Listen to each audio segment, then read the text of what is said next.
Assalamu alaikum. Je suis très heureux de vous retrouver cette semaine pour notre rubrique Les contes. Le conte de cette semaine s'intitule Un étudiant d'âge mûr. Sakaki était artisan forgeron. Il était parvenu à confectionner avec adresse et précision un encrier d'une grande finesse doté d'une serrure plus fine encore, digne d'être offert au souverain. Il s'attendait à recevoir pour son ouvrage d'abondantes louanges. Il l'offrit donc au souverain avec beaucoup d'espoir. En premier lieu, comme il fallait s'y attendre, l'encrier fit effectivement l'objet d'une certaine attention. Mais un incident survint alors qui bouleversa la pensée et l'existence de Sakaki.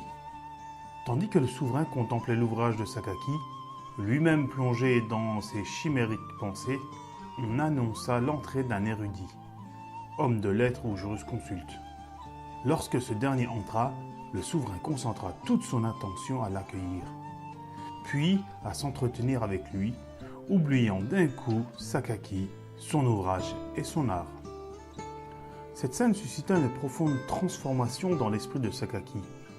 Il s'avisa que son travail n'était pas apprécié et encouragé comme il se devait, et que toutes ses espérances étaient inopportunes.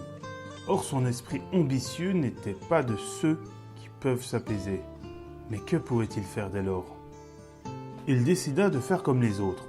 Il lui fallait donc partir en quête de leçons et de livres et pourchasser ainsi les espoirs déçus.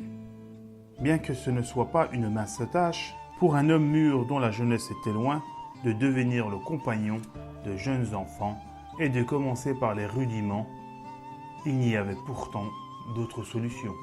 Ne dit-on pas que le poisson est toujours frais lorsqu'on le pêche? Mais le pire fut qu'en se mettant à étudier, il ne ressentit en lui ni enthousiasme ni aptitude. Le fait de s'être consacré des années durant à des tâches techniques et artisanales avait-il éteint en lui toute ardeur scientifique et littéraire? Pourtant, ni son grand âge, ni le déclin de ses facultés ne purent lui faire renoncer à la décision qu'il avait prise. Il se mit à la tâche avec un grand sérieux jusqu'au jour où survint un incident. Le maître qui lui enseignait le droit religieux chafi'ite lui enseigna le principe suivant. L'opinion du maître est que la peau du chien est purifiée par le tannage. Sakaki ressassa cette phrase des dizaines de fois afin de bien s'en sortir le jour de l'examen. Mais lorsqu'il voulut réciter la leçon, il l'énonça ainsi. L'opinion du chien est que la peau du maître est purifiée par le tannage. L'auditoire éclata de rire. Il était ainsi prouvé à tous que cet homme d'âge mûr, pris de l'envie d'étudier à l'heure de la vieillesse, n'arriverait à rien.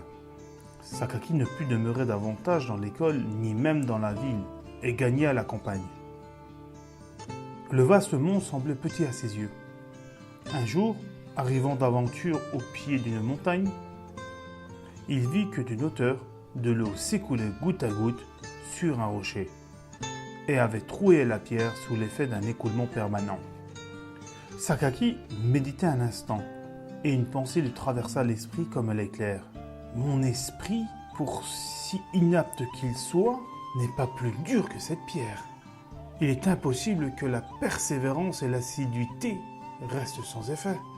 Il s'en retourna donc et déploya tant d'efforts, fit preuve de tant d'assiduité que ses facultés s'épanouirent et son ardeur se ranima. Il eut le destin d'un des incomparables érudits de la littérature. Je vous dis à dans 2 semaines. Assalamu alaikum.